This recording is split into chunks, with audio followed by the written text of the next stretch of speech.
Sport of kings? My bookmaker lives like one. I'll bet. You admiring your polished prose? No, your picture.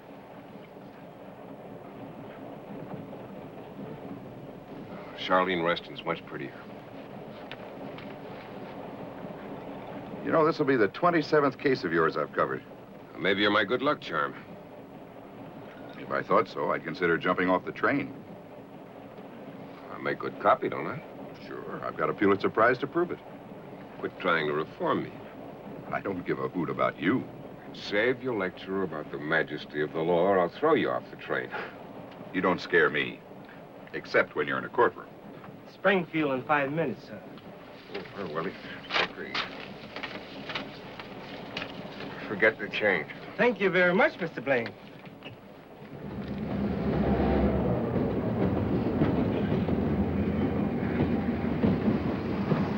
Where is he? I can't see him. All right, all right. Take it easy now. Don't run. There he is. Hey! Oh, look at you. Golly, how big you are. Hello, Diane. Hello, Jim. Here, let me look at you. Grown, haven't they? So fast. How are the electric trains? Haven't got them anymore. They're mine now. How's your mother? She's fine. Why can't we go with you, Dad? Maybe you can join me. You can stay in Desert Valley. The boys are in school. Well, just for a week. Can't we, Ma? Sometimes we get sick and stay out that long. Your father will be very busy. We'd only be in the way. Yeah, Mommy's right. Now, you take care of everything, you hear? I gotta go. You're big guys now. You take care of Mommy and look after her.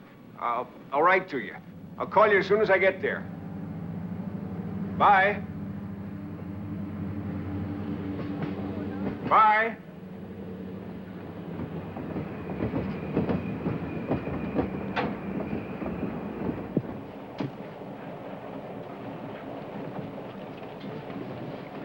Nice family.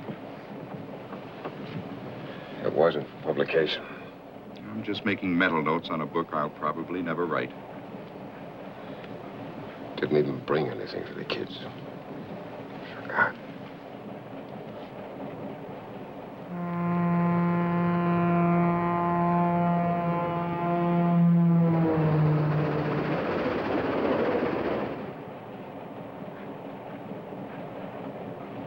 Like to read something interesting? Who's it from? Convict number 673066, namely Benson Powell. What's the point? The point? A miscarriage of justice. I think he's innocent. One, please.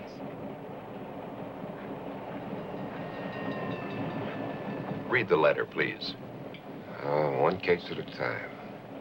You're the only one who could get a new trial for Powell.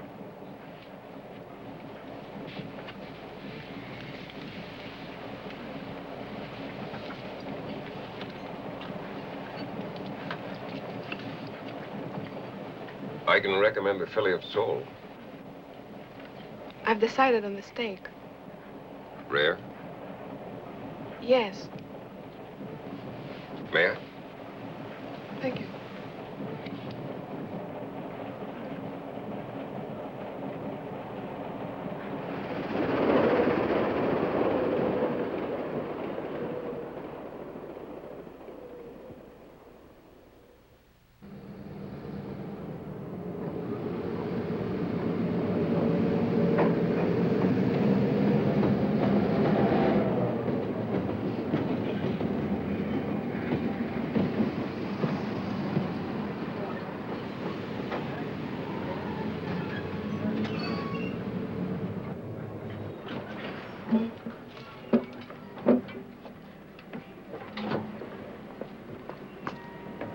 Friendly natives. Don't throw pennies. Hello? I'm Paul Vernon. Well, hello. Ralph Adams, New York Bulletin. How do you do? Hello. Pleasant trip? Unusually. Nice welcoming committee. All prospective jurors. Well, at least the weather's warm. I'll see you later at the hotel. All right. The car's over this way. Well, fine. Thank you very much. You want to follow us with those two?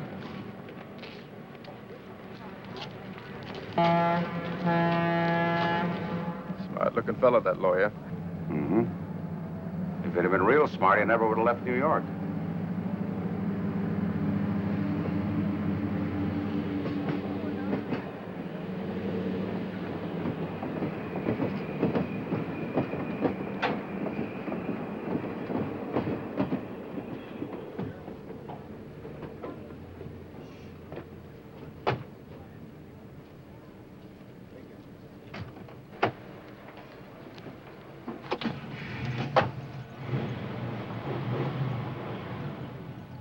Want me to drive?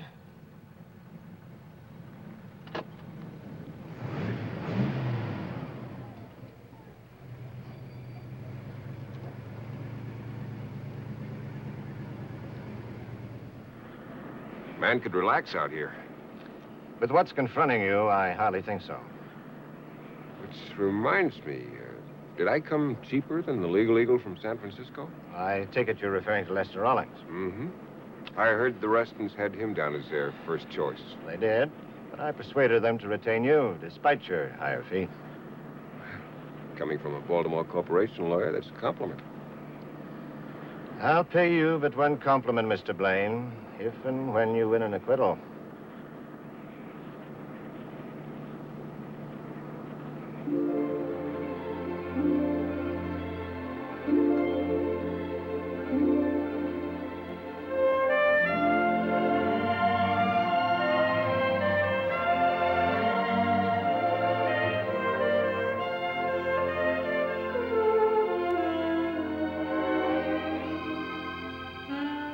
Mrs. Reston?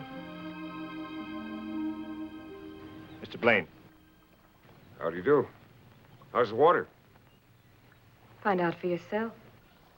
Oh, Paul, dig out a pair of trunks for Mr. Blane. Looks inviting.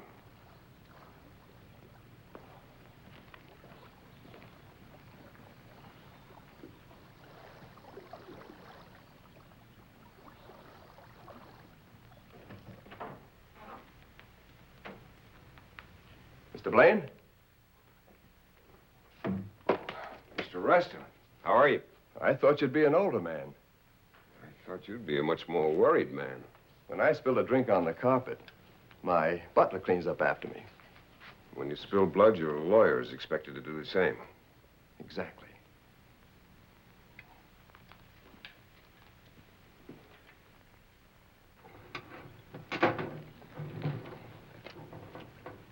Did Larry Bell assault you? I'm defending you, not Mr. Vernon. Would you care to see the dress? Did he assault you? It sounds like gutter talk. It's a very acute observation. Did he?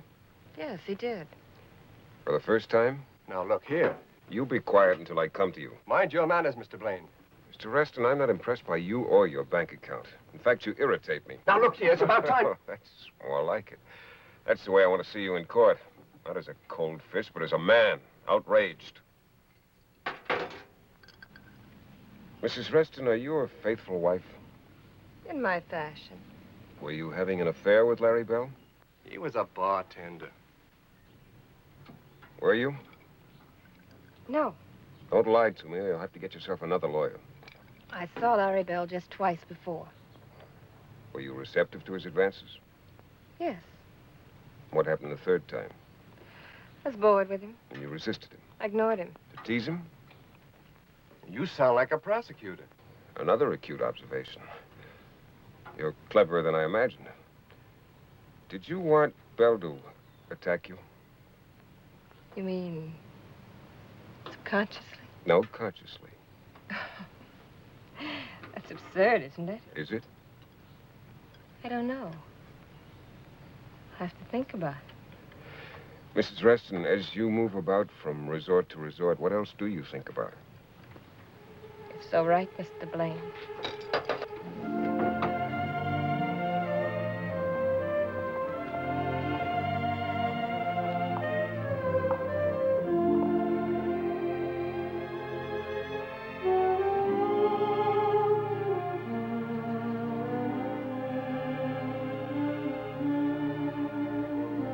I'll be at the Bolton Hotel.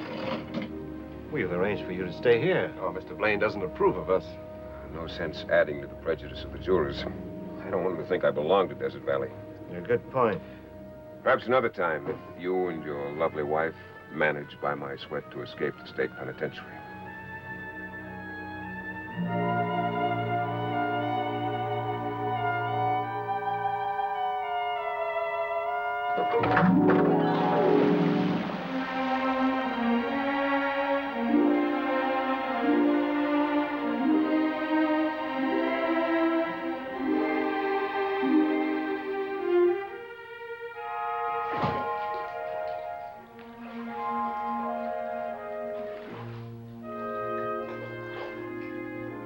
I'll be seeing you, Mr. Blane.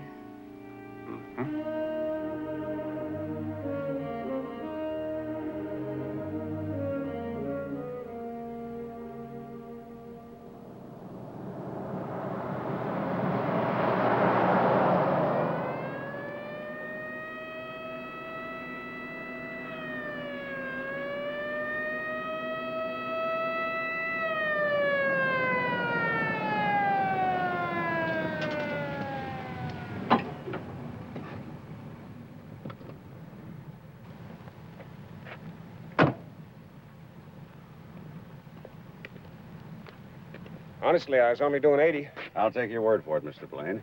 I'm Nick Hoak, Sheriff of Bolton County. Hello. You want to follow me? Where to? Traffic court?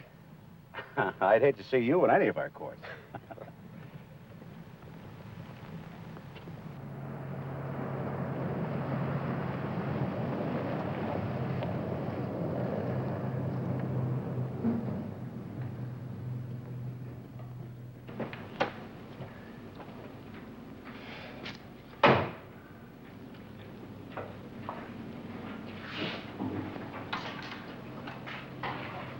Nice.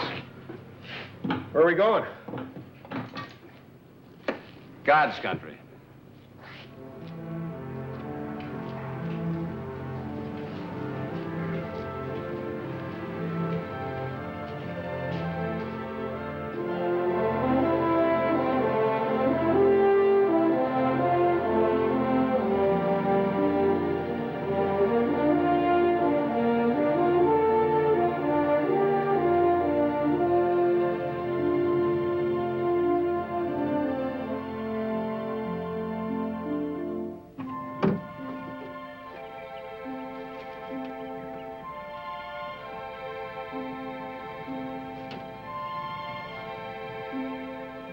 We got us a visitor from New York. Hello. How about a couple of beers? Mr. Blane? Did you ever see anything like this before? It's beautiful. No swimming pools. None of those fancy Hawaiian sports shirts like in Desert Valley. Yeah, it cost me a pretty penny to level this off and dig a well. Is this your place? Mm-hmm.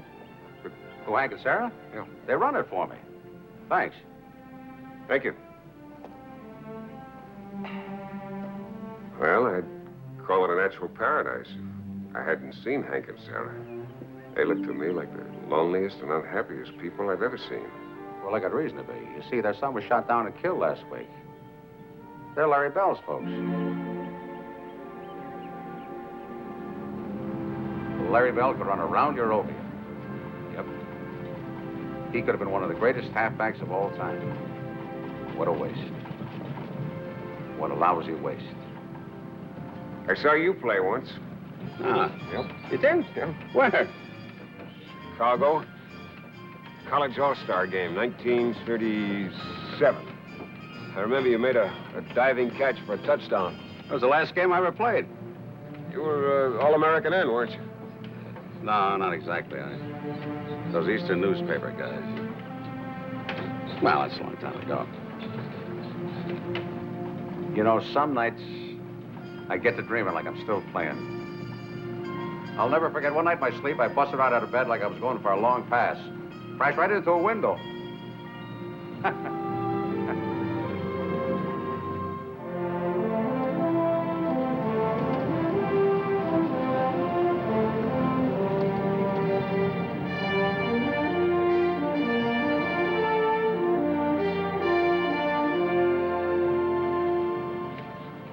he raised out here?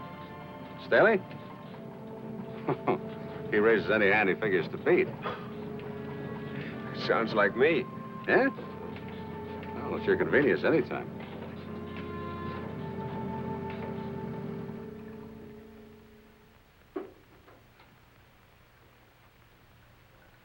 It's swanky, all right. Mm-hmm. The governor stays here when he's in town. Never in Desert Valley? Not if he wants to stay governor. Does the governor take orders from you? He takes my advice. I gotta run now. See you boys around. Yeah, thanks. Hell? Okay. Jim? Billy Giles. Really? Where are you? Vegas. Are you knocking them dead? Dead? That's the word for it. The slot machines get more laughs than I do. When am I going to see you? Well, drive over when you can. It's only 150 miles. The highway runs right past all the crap tables. Billy, can I have some more? Thank you. By the way, Jim, they're betting 6-1 against you. You get 10 grand down for me. Now, seriously, Jim, I hated to see you take this one. Make that 15 grand, Billy. That should remind me of a story, but it doesn't. Okay, Jim, if you feel lonesome, give me a buzz. All right, so long, Billy. How's he doing? I just didn't have it anymore. What a shame.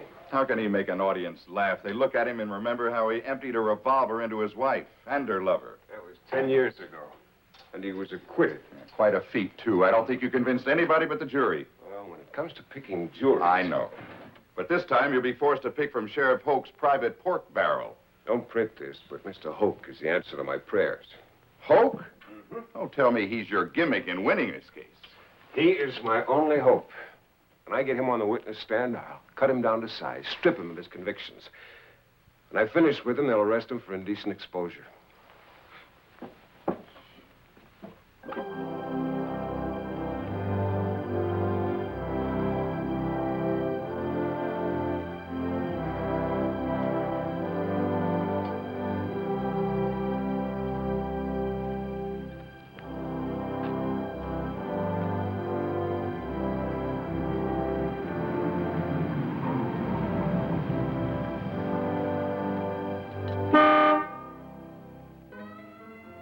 Hello?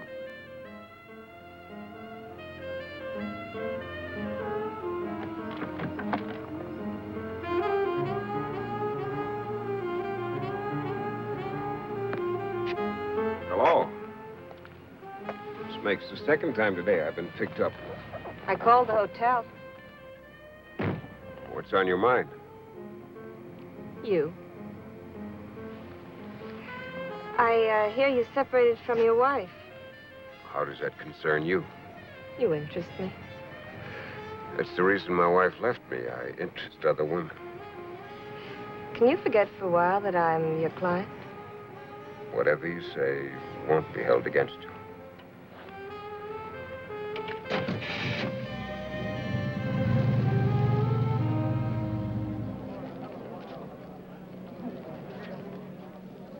And where, Sheriff, did you see them together?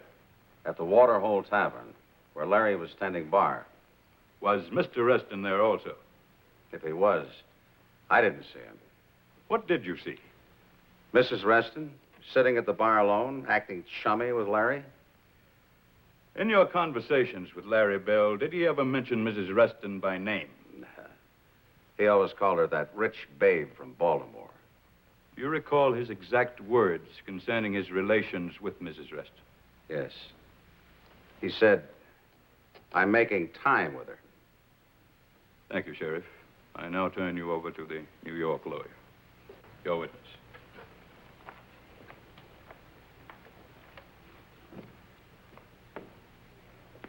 Your Honor, during the past week in this court, the prosecution has persisted in referring to me as the New York lawyer. It appears there's another defendant in the case, and the charge is that he is from New York City. To that count, I plead guilty as charged.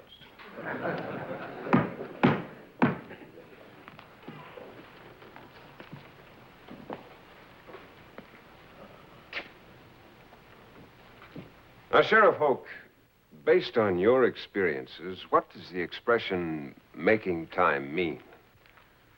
Well, it means that Larry Bell was having relations with Mrs. Reston.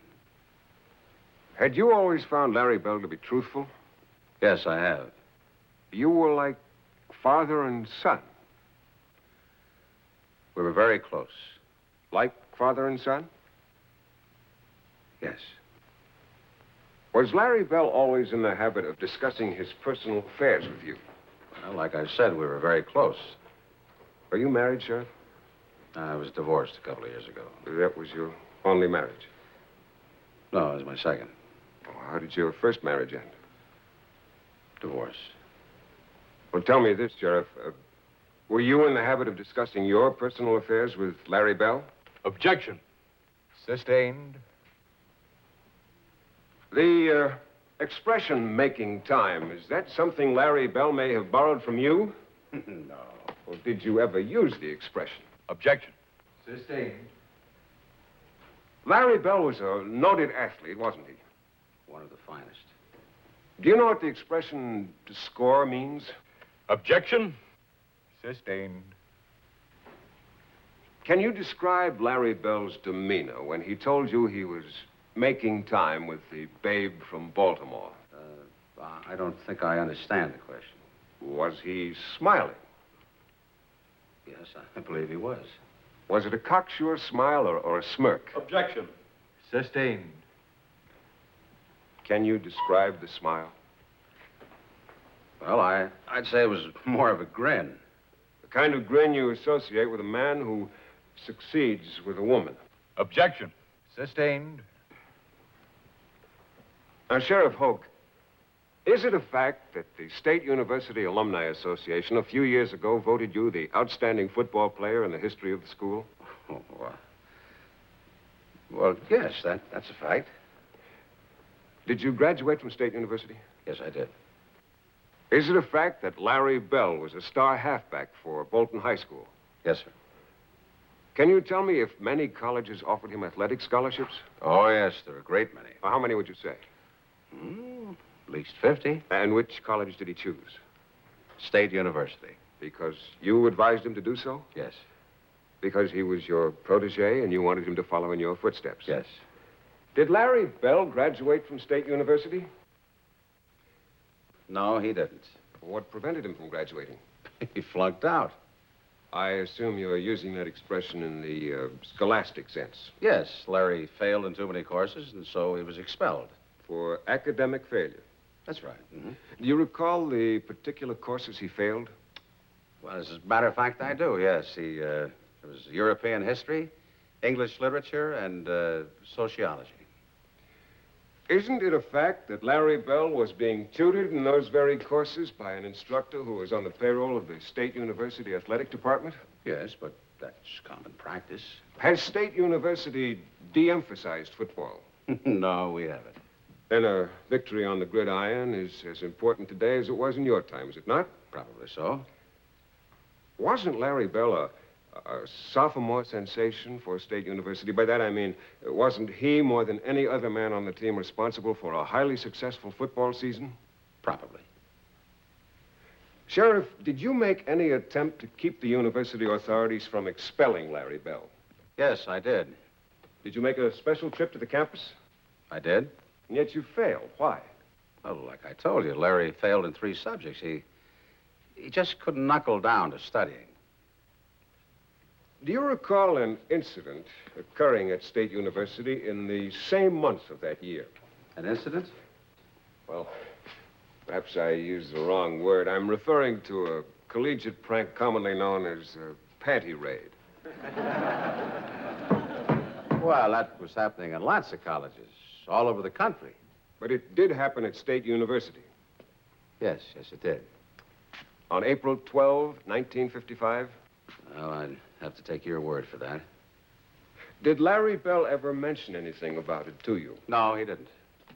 Knowing Larry Bell, do you think he participated in this so-called prank? I don't know. You don't know Larry Bell? I don't know whether he had anything to do with it. Is the term panty raid perfectly clear to you? Certainly. The boys raided some sororities and girl dormitories and made off with some feminine undergarments. Where were those garments? Oh, in dresser drawers or on the clotheslines, I guess. Are you on the mailing list of the State University Tiger, the student newspaper? I am.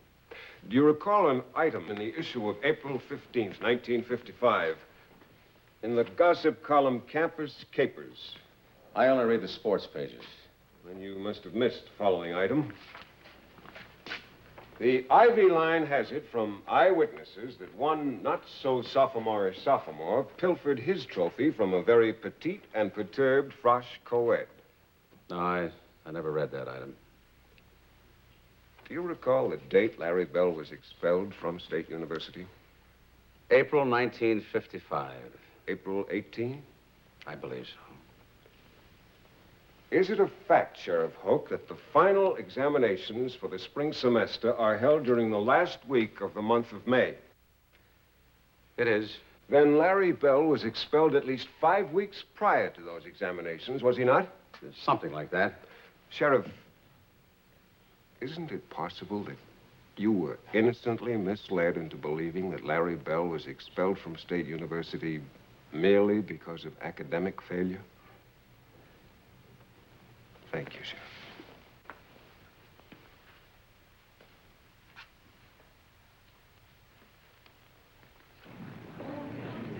You did it again.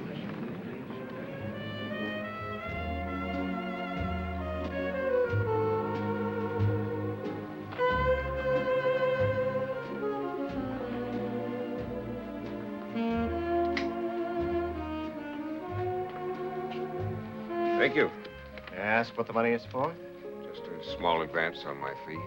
You sounded most urgent over the telephone. Can't tell you any more. It might incriminate me. Good night.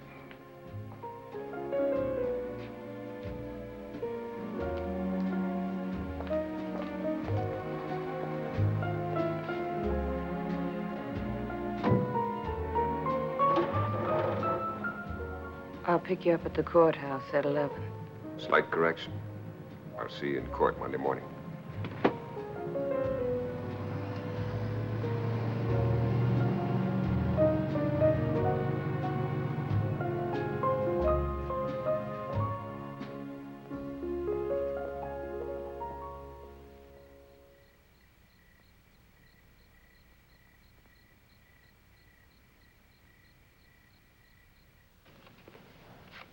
Off the top. True to the dealer. Opener bets 50. Beats me. No.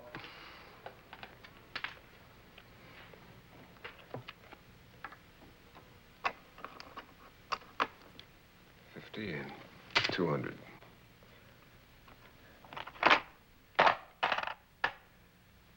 See the 250? Raise it 500. Too much for me. You do too. I'll call. 3 deuces full. Straight's no good. Too bad. Nice hand.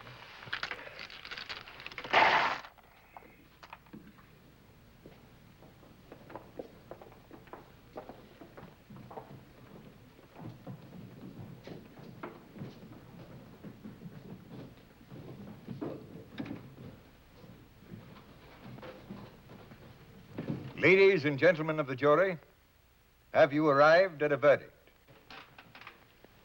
We have, Your Honor. How find you? Guilty or not guilty? Not guilty. Court is adjourned. Mr. Blane, congratulations. Thank you. Jim, you did it again, boy. You know.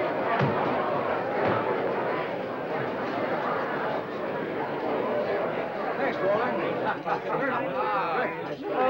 Hello, darling. Hi, baby. How are you? The DA's here. Look who's here. If I offered the prosecutor a drink, would he object? What are you gentlemen drinking? We can't stay long. Thanks anyway. Oh, I can't say I know how you feel. Hard as I try, I just can't seem to lose a case. What's this? Subpoena. Subpoena? Grand jury? Is this on the level? It is. What's the charge? Bribing a member of the jury, namely Mrs. Carol Morrow. You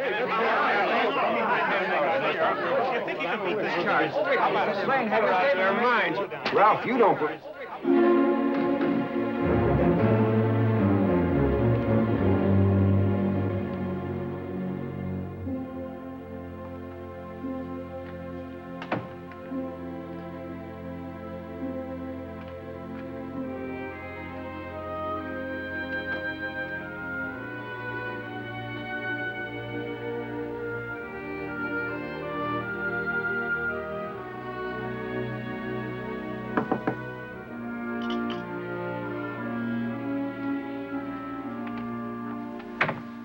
Hello, Billy. Diane, come in.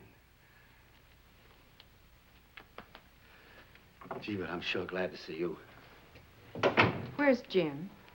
I don't know. I was in the bedroom calling down for some breakfast, then I came in here and Jim's gone. How about some coffee? Thank you. I came in from Vegas last night as soon as I heard about the grand jury indicting Jim. What's the story, Billy? Simple hair-raising.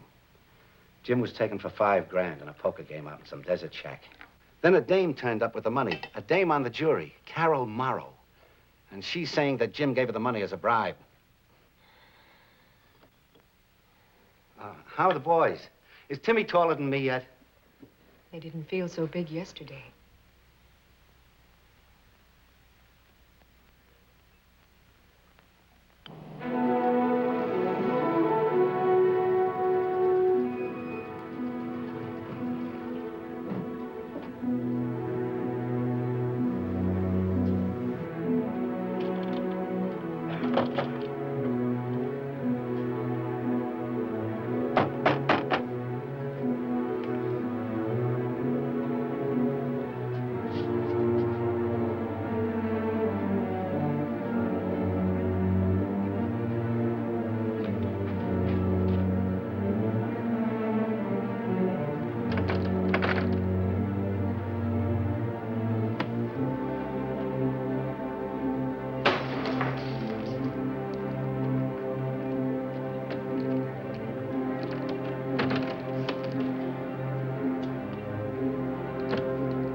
Cut yourself? I admit it. Would you arrest me for attempted suicide? You could turn me in for stealing your Jeep. No, it's yours anytime you want it. You know where I've been, don't you? Staley's shack, I guess. Should I have found him at home? There's no telling about Staley. No poker table, no chips. Oh? You sure you found the right shack? My only mistake was going there in the first place. Now, where will I find Staley? He comes and goes. And where does he go to? You know something? I never got around to asking him. Have a drink? No, thanks. You won't help me then? Sure, I'll do all I can. What about the other players? Who were they? Well, the introductions weren't exactly formal, but you mean to tell me you don't know the crowd that plays poker with Staley? I'll try to round some of them up as soon as I can. Sheriff, are you out to get me? I wish you wouldn't think that. Well, I hit you pretty hard in the courtroom. You never raised your voice once. Is Mrs. Morrow a friend of yours? Every voter's a friend of mine. Even if a voter commits perjury? You know something, Mr. Blane? I like to believe you, but it's not easy considering the evidence.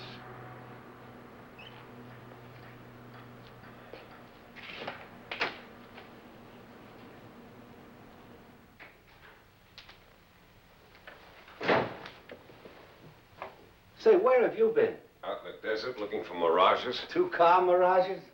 No Staley, no poker table, no chips, no nothing. A frame house, huh? It's not too funny. Holt's building a beautiful frame.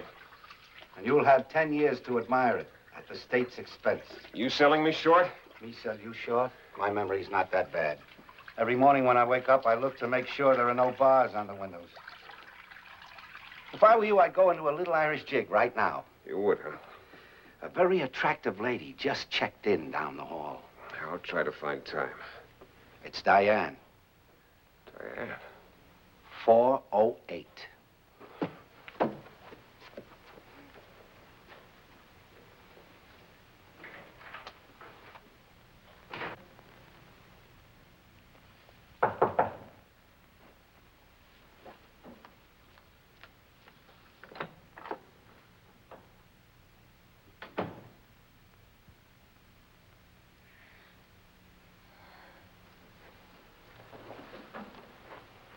Why didn't you let me know? I was waiting for your call. I wasn't thinking. I haven't been thinking straight since they subpoenaed me. How are the kids? Upset. Why didn't you bring them? It's not exactly a holiday. I didn't bribe Mrs. Morrow. How did she get the money? Not from me. I lost the $5,000 in a poker game to some card sharps. And the man who got me into the game collected the money and turned it over to Mrs. Morrow. Who is this man? Nick Hoak, sheriff of Bolton County, friend of the late Larry Bell, foe of the Restons, and victim of a cross-examination by the incomparable James Gordon Blane. Darling, I've hurt you, but I've never lied to you. I believe you, Jim, and I want to help.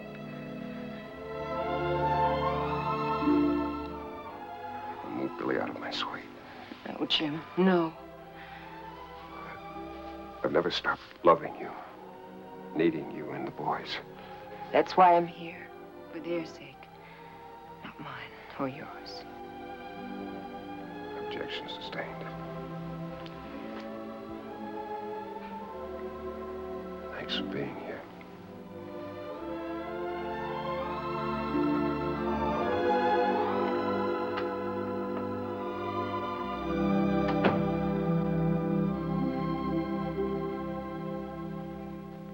Well, you tell him he better get in line, or come next November, he'll be running for the Woods instead of for the state Senate. Right. Mm-hmm. I'll talk to you later. Hey, what do you think you're doing? I ain't doing nothing. Never mind, just put it down. Mr. Blane is here. All right. Look scared.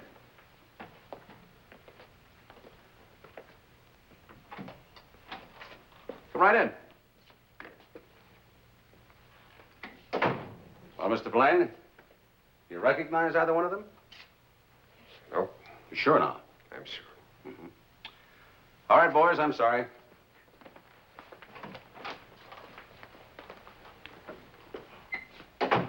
Welcome to Bolton, Mrs. Blane. Thank you. You too, Mr. Giles. Nice town you got here. The last time I came through, it was so quiet you could hear the pinball machines. That's pretty funny. Say, I'll keep looking around. One of those poker players ought to turn up. Thanks.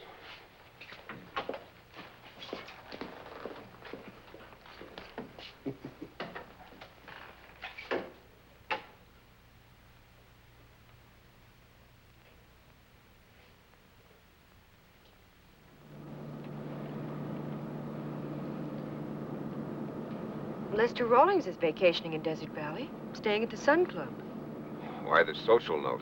Merely remembering a maxim about your profession.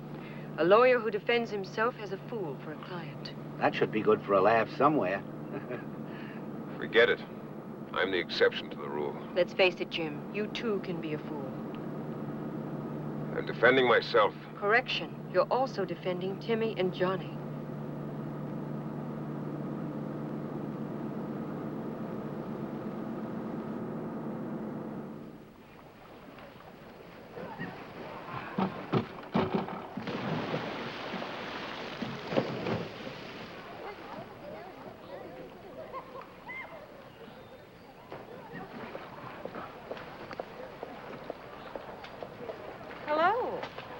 Hello. Mr. and Mrs. Reston, my wife, Diane, and Billy Giles. How do you do? How do you do? Hi. Join us for a drink? Well, thank you, no. We were just going inside. When did you arrive? This morning. Oh. You have a very remarkable husband. Yes, very remarkable. Well, what's your complaint? I just don't like the mess you made. The mess I made? I didn't ask you to bribe Mrs. Morrow. That was your own stupid idea. If I ever hear you say that again, so help me, I'll kill you.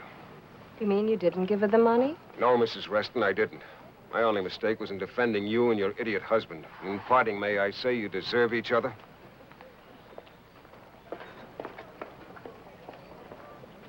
So the piano player said, well, hum a few bars and I'll fake it.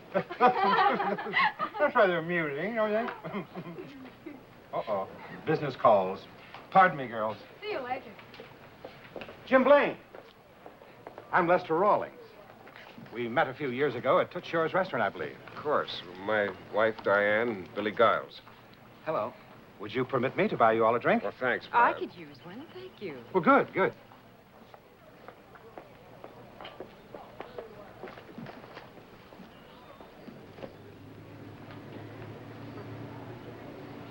Every time I get a chance to escape from the city, I come down here. It's a great place to relax. You hear that, Jim?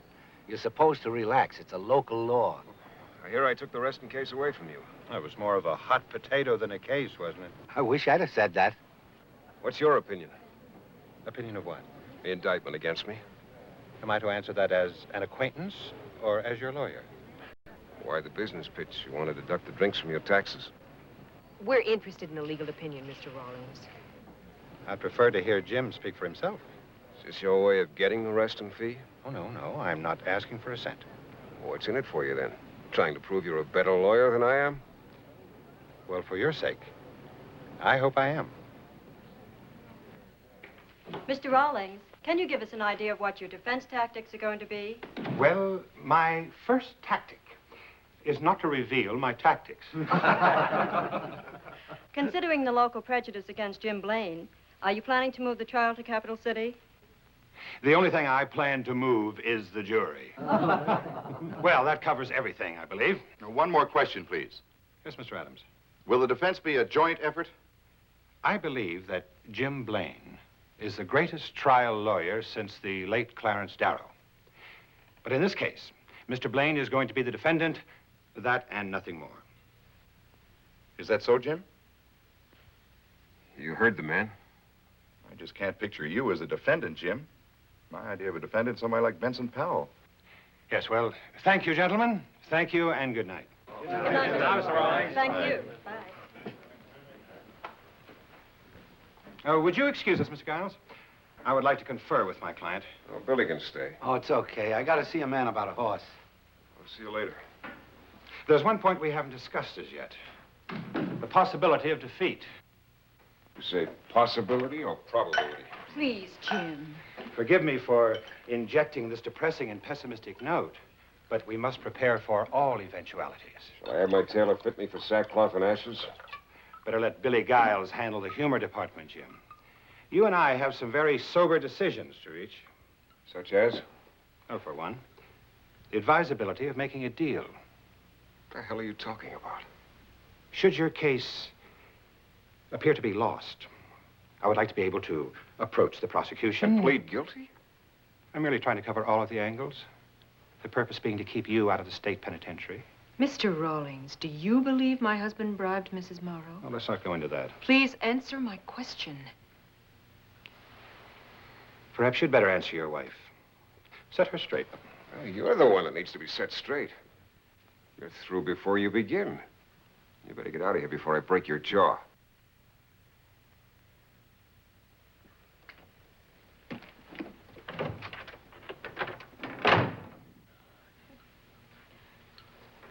You want a drink? No, thank you. I'm going to bed. Look, was I out of line? No. You referred to me as your husband. Did I? Please stay. I need you. Still legally man and wife. Did that stop you with Charleen Reston?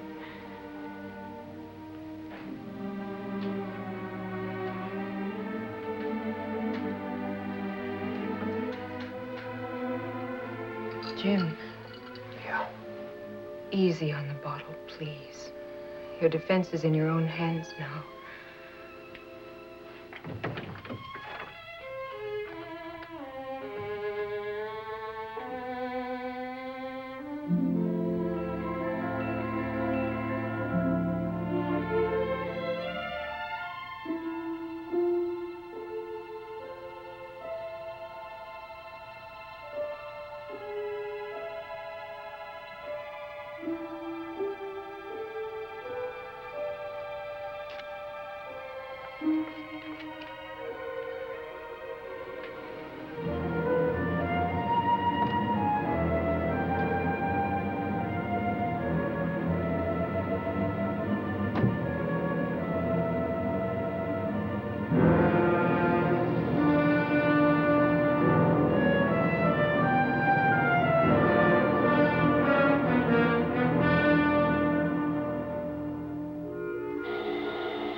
Mrs. Morrow? Yes, what is it? I'd like to speak to you. I'm Mrs. Blane. May I come in? Go away. Go away. Please, please, I must Leave talk me to alone. you. Leave me alone.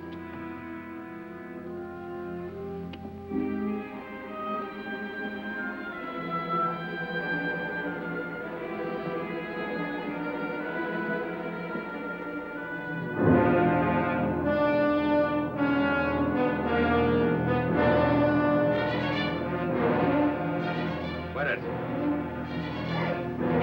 I said, quit it!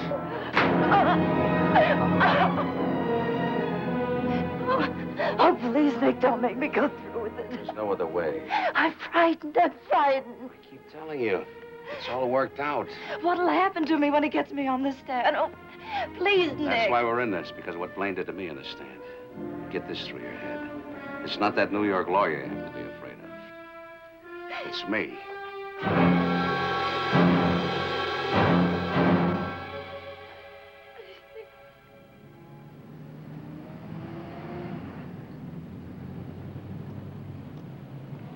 Well, good luck, Jim. Thanks. You got those descriptions with you? Yeah. All I need is a Sherlock Holmes hat. Don't worry, Jim. If any of those card sharks are in Vegas, I'll fish them out. All right. So long. Take care of yourself. Bye, Billy. I'll be seeing you. Well, the coach comes across the locker room, takes one look at my shoes, and flings them against the wall. These ain't Hoke's shoes, he said. How do you expect him to get past the secondary? What do you suppose happened? I get...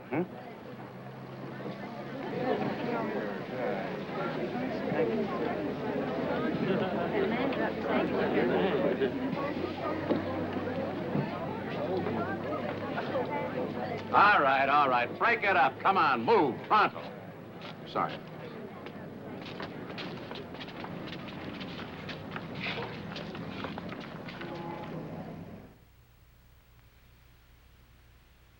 And this $5,000 introduced into evidence is what Mr. Blane gave you. Yes. Thank you, Mrs. Morrow. You may cross-examine.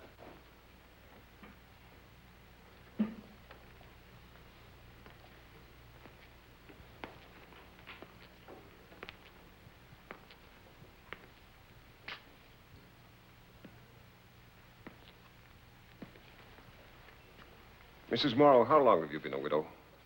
6 years. Now, you said that on the night in question, I forced you to stop your car on a dark highway. You said that I got into your car and gave you $5,000 to make certain you would vote to acquit my clients. Is that your testimony? Yes, it is. Now, inasmuch as I seem to be a victim of amnesia, would it be possible for you to tell me in detail what was said and by whom, as well as you can recall? I'll try. Thank you. Now, who spoke first? You did. You said, good evening, Mrs. Morrow. I hope I didn't alarm you. And then what was said? Well, I said nothing. You got in the car, sat down, and offered me a cigarette. Do you recall the brand? No, I don't. Well, then who spoke? Well, you did.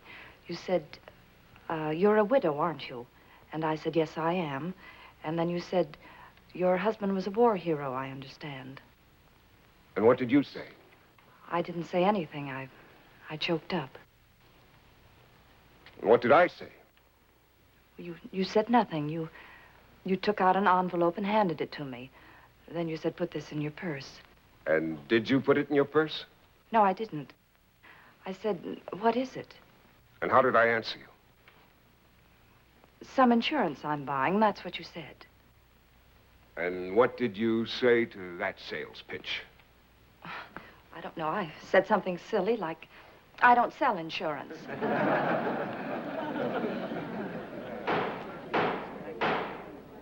Mrs. Morrow, what are you trying to sell this court?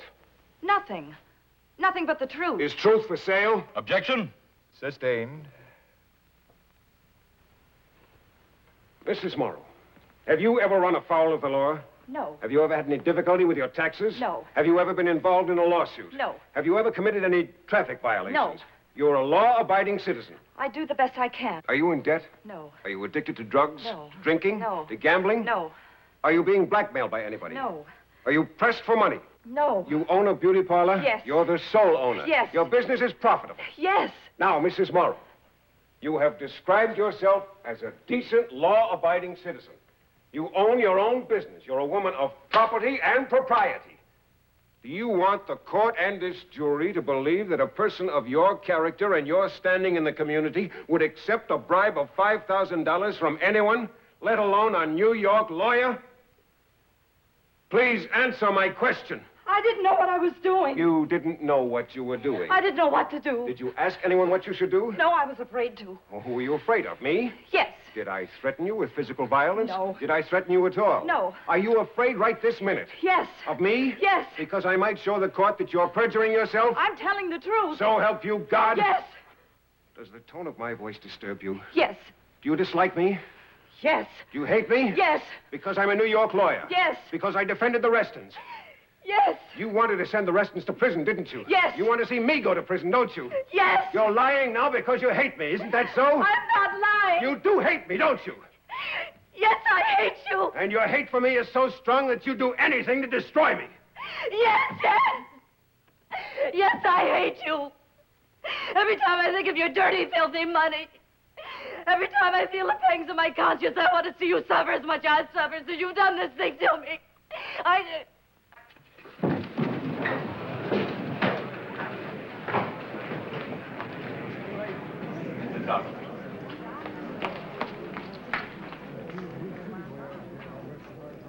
Fool.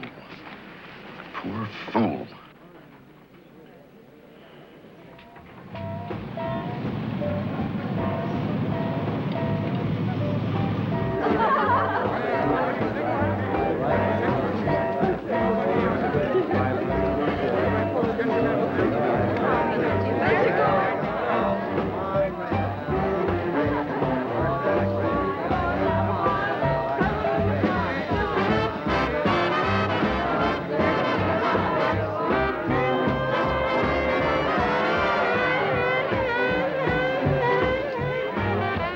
Pay 19.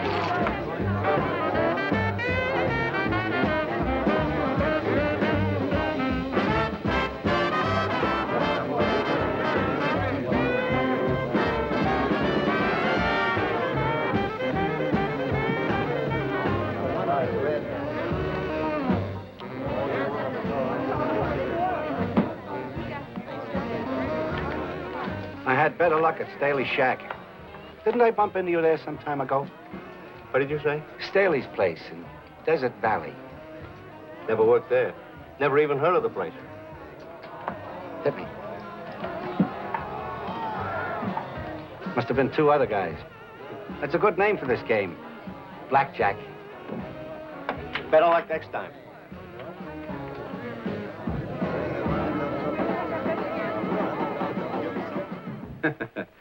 You were so great, you had me believing you. Nick, I'm worried. Come over to the house, please. Don't wait up for me. Nick, please. My other phone's ringing. We can't afford to take any chances now. Good night, baby. Hello? Nick, Cal Morris. Where are you calling from? Vegas. Listen, Billy Giles just spotted me. I told you to lay low. But, Nick, I had to work. I was short. You lame brain. What did you tell him? I played dumb. Honest, I did, Nick. But he's on his way to Bolton with a picture of me. A picture? Did you autograph it for him? Giles got it from the manager. Listen, it's a picture of the casino in 9 minutes. But good. Get out of Vegas, Cal. Get lost somewhere, and don't let me find you.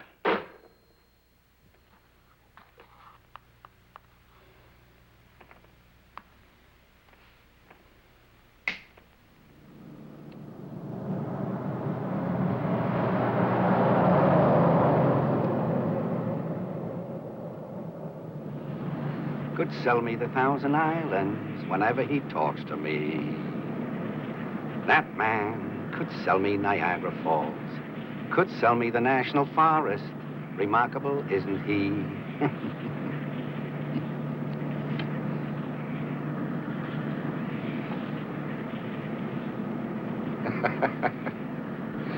Billy Giles, boy detective.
Why don't you go to bed, Jim?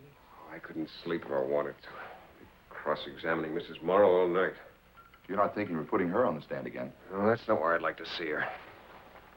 Don't throw anything at me, Jim, but she was convincing.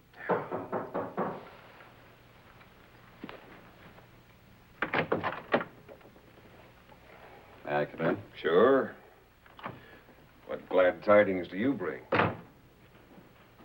It's bad news. What happened? Mrs. Morrow confessed she was lying on the stand? It's about Billy Giles. He's dead. Dead? Oh, no. How'd it happen? Highway accident, about 10 miles out of Desert Valley. Missed a curve. His car plunged down a ravine and burned up. I think he was killed instantly. Anyway, they've got him in the hospital morgue. I got bad news for you. I'm going to get you on the stand.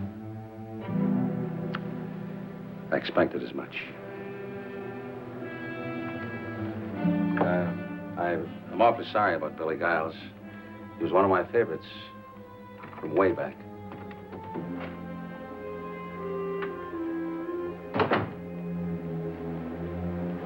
Would you like to go to the hospital with me, Jim? No, thanks. I'll go over later.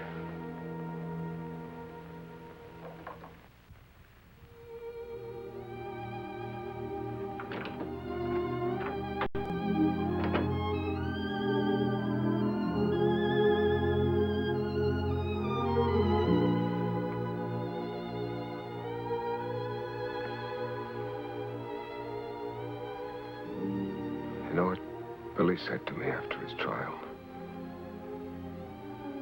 I guess I never told you this. He said, where do I go now, Jim? I said, anywhere you please. You're a free man. He said, am I? Doesn't God know what you and I know? I tried to tell him how important laughter was, how much of it he had to give. I said, how do I open my act now? Funny thing happened to me on the way to the electric chair.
This way.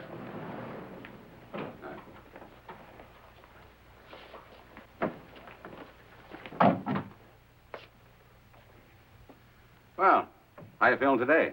All right. Good. Recognize them? No. Come here. Stick out your hands. They look like they've been in a brawl. Not with me, they haven't. You sure now? I'm sure. All right. Get out of town, pronto. I kind of figured I had him. Maybe if you could give me a better description of them. Come to think of it, they both look like you. You can save that phony laugh for the witness stand. When I get through with you, you'll wish I'd gone to work on you with a baseball bat. Exactly my sentiments.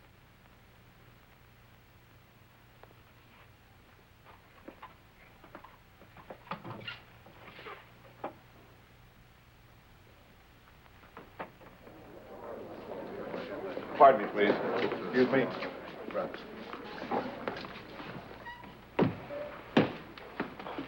Raise your right hand. You swear the testimony you're about to give this court is the truth, the whole truth, and nothing but the truth, so help you God? I do. State your name. Nick Hoak. Be seated.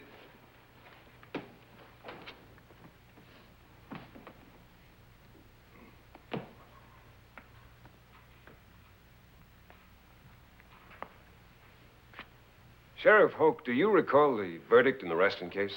How could I forget that? Did you agree with the verdict? No. Was the verdict a disappointment to you? Yes. A bitter disappointment? Yes. One of the most bitter disappointments in your life? Yes. You resented the Restons, didn't you?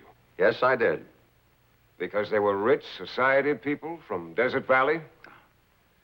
Because they murdered Larry Bell. You believe this with all your heart? I do. You believe that in their case, justice was thwarted? Yes, I do. Do you realize that You lost the case for the state? No, I don't. Other people realize it, don't they? I wouldn't know about that. Well, didn't Mr. Mitchell, the prosecutor, tell newspaper men that it was my cross-examination of you that defeated him? I don't know what he told them. It was in all the newspapers. Don't you read the papers? I don't believe everything I read. What do you believe? That you're a sharp lawyer. Let me return the compliment. You're the sharpest sheriff I've ever encountered. Are you a vengeful person, Sheriff? I'm human. Human enough to understand that I've severely damaged your stature and reputation? I can't answer that till the next election. You intend to run for re-election to your office? Yes, I do. Would you say it would be helpful to your cause if I were convicted? Probably. Then you're interested in having the jury return a verdict of guilty? Oh, that isn't my job. I didn't ask about your job. I asked about your interest. Well, I think that justice will be done. What is justice in this case?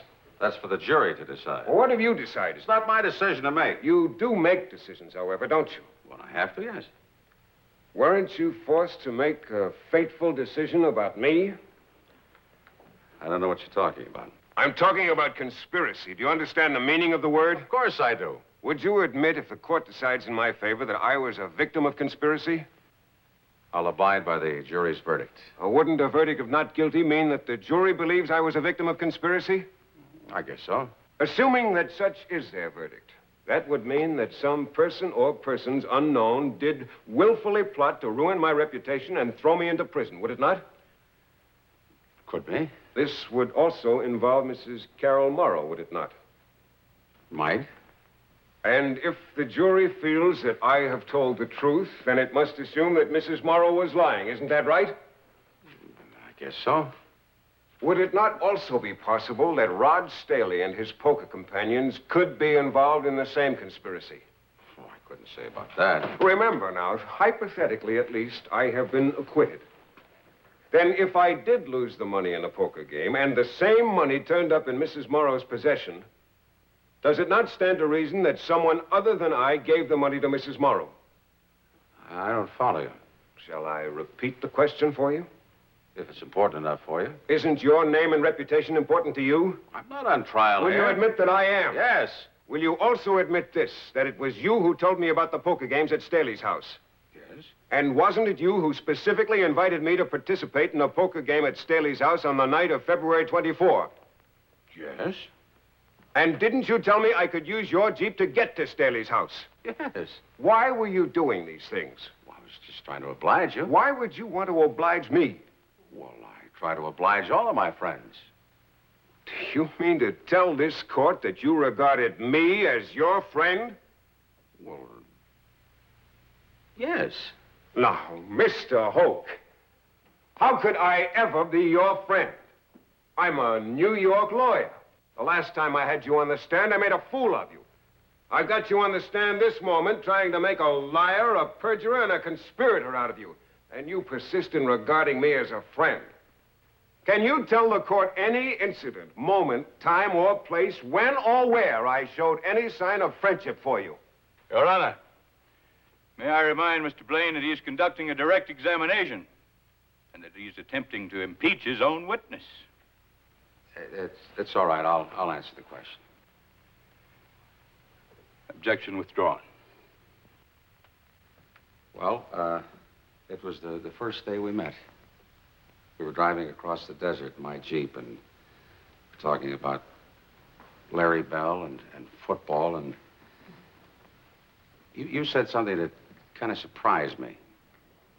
You mentioned that you'd seen me play once, and you even remembered the game and the date and the pass that I caught to make a touchdown. And you remember that I was an All-American, but it's something that I missed out on. But the way you said it, it made me feel good. Made me feel real friendly toward you. Well, I know I felt that way because after that, I told you something real personal, something that I'd never tell anybody who wasn't a friend.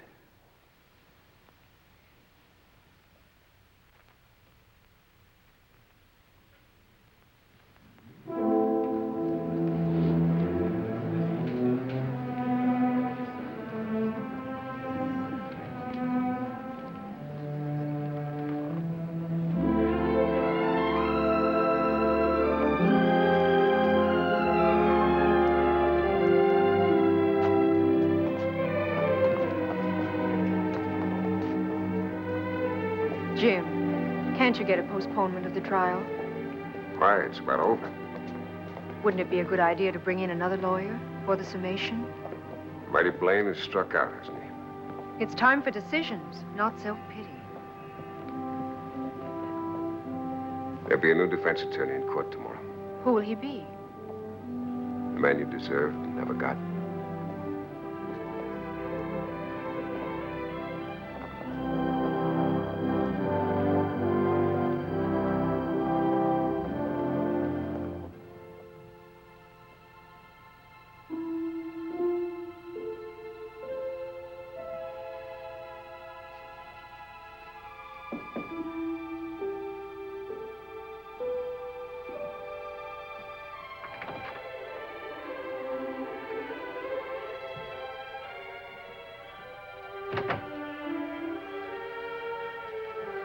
Sleep? No. I can't even sit still. You need a drink. No, thanks. Sun will be coming up soon. There'll be no sleep in court. Got a lot to think about. Strange, new sorts. You want one of my sleeping pills?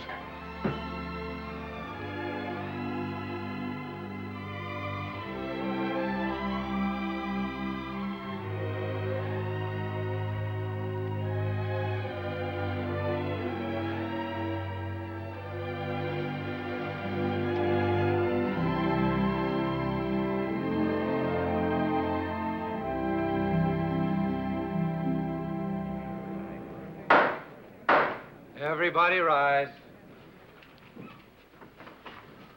Superior Court of the County of Bolton is now in session. The Honorable David L. Johnson, judge presiding.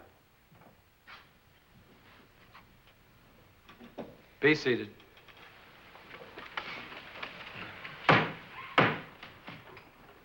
Counsel for the defense may begin his closing argument.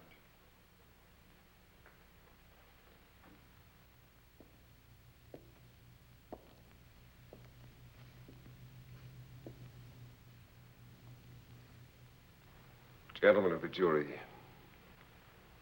you have heard the prosecution refer to me as the criminal lawyer. My only complaint is he seemed to stress the word criminal rather than the word lawyer. Let me tell you how I became a criminal lawyer. First of all, my ambition was to be a corporation lawyer. To have an office in Wall Street, a home in an exclusive suburb, and all the wealth and prestige that I could win. After passing my bar examinations, I knocked on the door of every reputable law firm in New York. But no luck. Why? Because I was a night school lawyer. I stood no chance against the men from the Ivy League law schools. To eat, I became a process server. I drove a taxi. I delivered Christmas mail. Until one day, someone remembered I was a lawyer. That someone was a ward leader. It seems a boy was being tried for burglary, a hopeless case. And I was paid $25 to go through the motions. Well, the boy was acquitted. And after a few more cases like that, the underworld discovered me.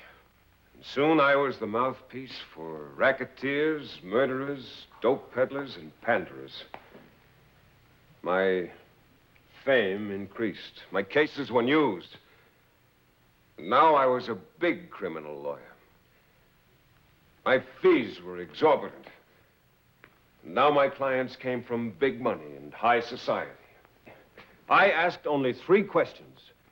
Could the client pay my fee? Would the case be front page news? And could I win the case? And I won my cases. Until the word went around, if you're guilty, get James Gordon Blane. That was my reputation. I must confess I enjoyed it. I enjoyed every moment in the courtroom. It was a stage for me, and I never failed to be the principal actor in the drama. I enjoyed the celebration and the notoriety. I enjoyed gambling with life and death. This note of apology is not for my profession, but rather for my own behavior. Or, if you will, misbehavior. Bear this in mind, please. None of us is immune to accusations and indictments. They strike the innocent and guilty alike. And when it happens to you, you demand an experienced and successful lawyer.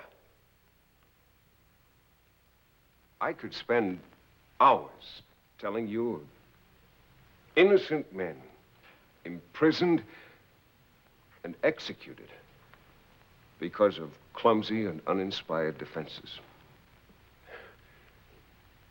A good example of this is the case now before you. During this trial, I have proved the old saying that the lawyer who defends himself has a fool for a client. I've bungled it badly. I've failed to establish my innocence. And I'm sure that at this moment, the verdict of each of you gentlemen is guilty as charged. Take, for example, my cross-examination of Mrs. Carol Morrow. With Mrs. Morrow, I lost my sense of detachment, and I lost my head. I hurled questions wildly, hostilely, for I knew that truth was on my side. Well, you know what happened. When I sprung the trap for Mrs. Morrow, it wasn't she who fell into it. It was I. And as she lay there in a dead faint, I stood here not like a great criminal lawyer, but rather like the village idiot. Or take my direct examination of Sheriff Hoak. This time, I vowed I wouldn't be trapped by a big lie, and I wasn't. Instead, I was destroyed by the truth. Yes, the truth. A truth crowded out of a mind possessed with just one thought, that I was being framed by Nick Hoak. And yet, these errors seem minor and unimportant when I think of the one glaring and shameful error of my entire career. My blindness to the sanctity of the court. Collier's magazine, in referring to the Reston trial, called it the case of the tattered dress. I think this case now before you might be called the second case of the tattered dress. The tattered dress of justice. I readily confessed to my part in that assault. But I contend that justice has been attacked on a far greater scale. By mob passion, by provincialism, by prejudice, and by conspiracy. In our courts, we aspire to justice. Because we are men and not gods, we don't always achieve it. But remember this, there is no other system for the governing of men. No other except violence. Beyond the walls of this court lies the city. And within the city, as in all cities, there are alleys. In the jungle dark of one of those alleys a few nights ago, I was attacked. Think of the alley, please, and think hard. Think of what happened there in the darkness. It was a trial. I, the accused, was confronted by two men masked in darkness, cloaked in the stolen majesty of this court, and smeared with the blood of outraged justice. These nameless men arrested me. They accused me, they indicted me, they judged me, they sentenced me, and they were executing me. An execution halted only by the sound of running feet. The sound of men from the 20th century running from the quiet, lamplit street just outside that alley of darkness. Because of them, I escaped with my life. But keep this in mind. I was not alone. In every act of violence, justice is also a victim. Gentlemen of the jury, for the sake of justice, make your choice well. Shall it be the court, or shall it be the alley?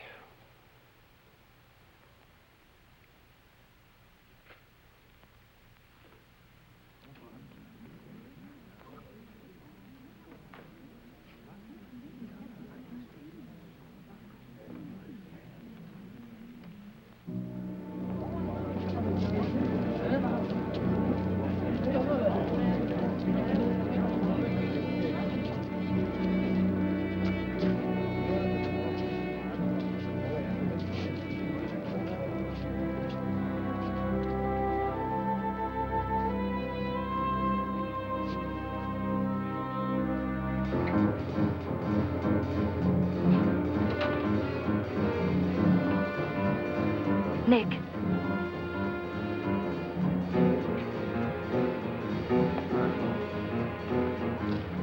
This is pretty stupid, isn't it? Nick, I'm worried. I'm worried sick. You look it. Why is the jury out so long? It's one way to get a free meal. Nick, come over to the house, please. Look, baby, from here on out, you'll be lucky if I tip my hat to you on the street. Nick, you're joking. You're joking. Some joke. I got caught a long pass.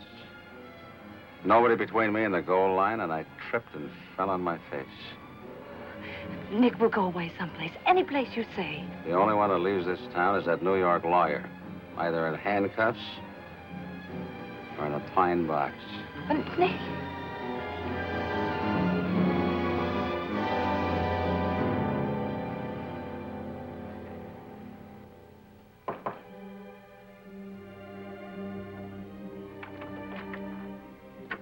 Jury in. Oh, not yet.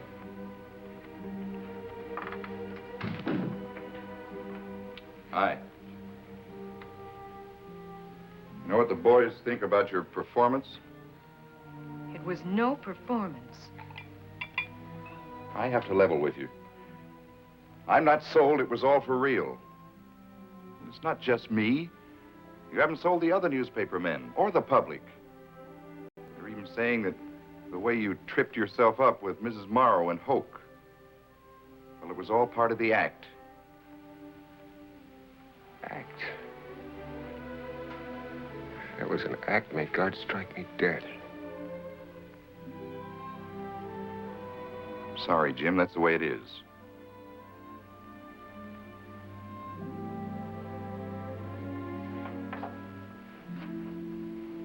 Jim, I know what you're thinking, and I don't like it. Darling, if we have to, we'll leave this town.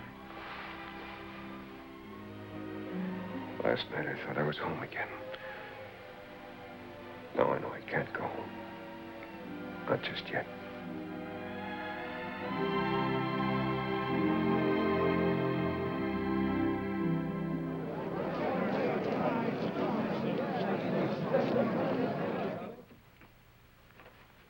Be seated.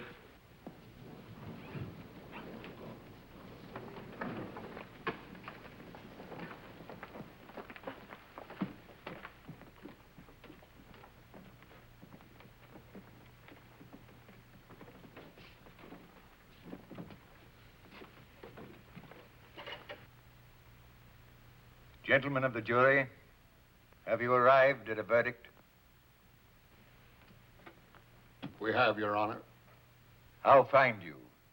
Guilty or not guilty? Not guilty.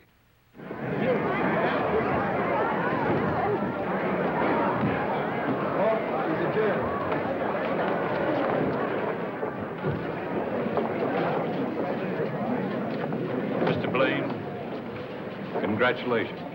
Thank you. Any comment, Sheriff? Comment? Yeah, sure. When you hear the gun, it'll be the end of the game.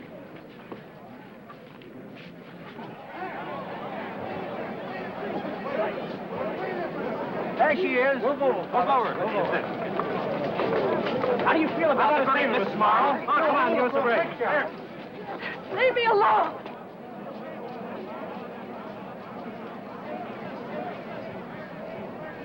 Here comes Blane. How about a statement, Jim? Save it for the hotel. Are you going to press charges against Hoak and Mrs. Morrow? Later. Ask me at the hotel. Hold it, please. This way, Mr. Blane. May we have one more?